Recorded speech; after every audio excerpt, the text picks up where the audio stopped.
عورتوں کے بارے میں اللہ سے ڈرو. اس چیز پہ آپ نے اللہ سے ڈرو کا لفظ کہا ہے.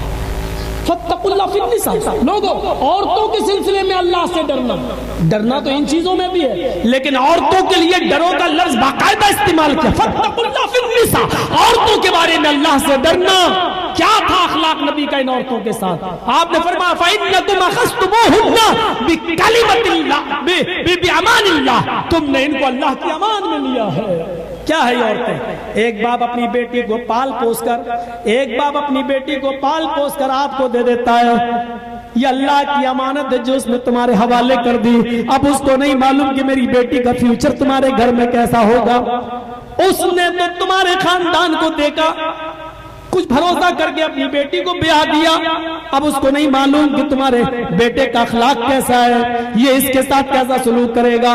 فرمایا بیامان اللہ. تم کسی کی بیٹی کو اپنے نکاح میں لے رہے ہو، یاد رکھنا وہ اس کی بیٹی ضرور ہے، لیکن یہ اللہ کی امانت ہے جو تمہیں سونپی جا رہی ہے. اس کو تمہیں اسی طریقے سے واپس کرنا پڑے گا. یہ اللہ کی امانت ہے.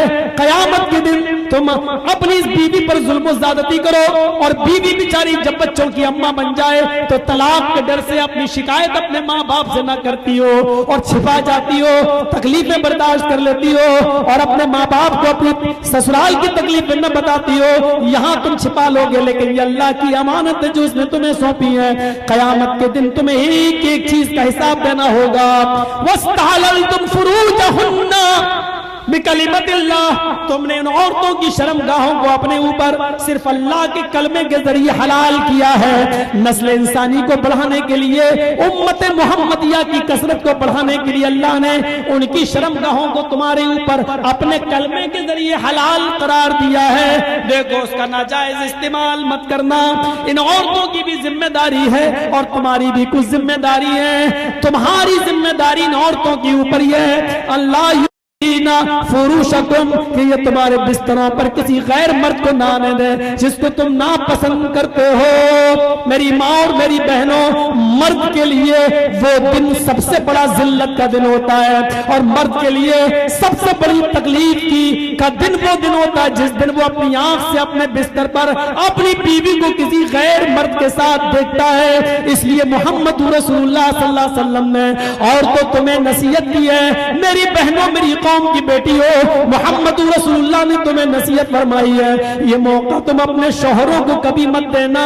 اگر تمہارے شوہر کو کاروبار و بزنس کے سلسلے میں کچھ دن کے لیے باہر جانا پڑے تو اس کے گھر کو تم اپنا گھر سمجھنا، اس کی ماں کو اپنی ماں سمجھنا، اس کے بھائیوں کو اپنا بھائی سمجھنا، اس کے مال کو جو تمہارے گھر میں چھوڑ کے گیا ہے اس کی امانت تصور کرنا، اس میں خیانت مت ہونے دینا. عورت کی ذمہ داری نہیں ہے، عورت کے لیے جائز نہیں ہے کہ وہ اپنے شوہر کی اجازت کے بغیر گھر سے باہر نکلے.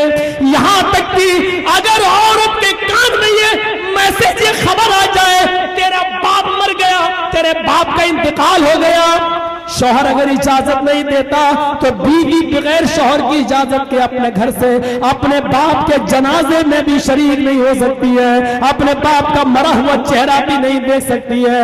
میری بہنوں، میری بیٹیوں، اس سماج کی عورتوں ذرا غور سے سنو.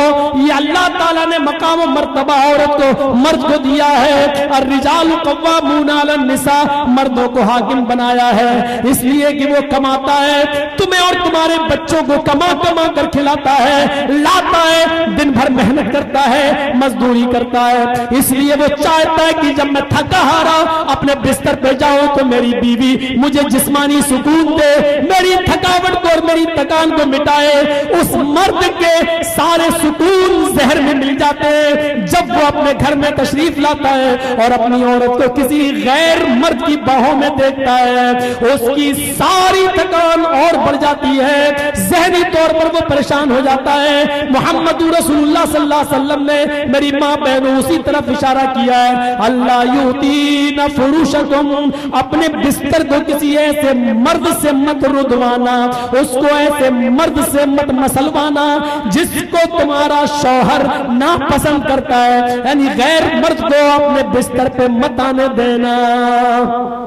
پھر مردوں کو بھی اجازت دیے ایسی چیز جب تم دیکھ لو تمہاری عورت کسی غیر مرد کے ساتھ رنگ رلیاں منا رہی ہے تو غصے میں تم بے قابو ہو جاؤ گے، تم آؤٹ آف کنٹرول ہو جاؤ گے، لیکن ایسی پوزیشن میں اپنے غصے کو کنٹرول رکھنا۔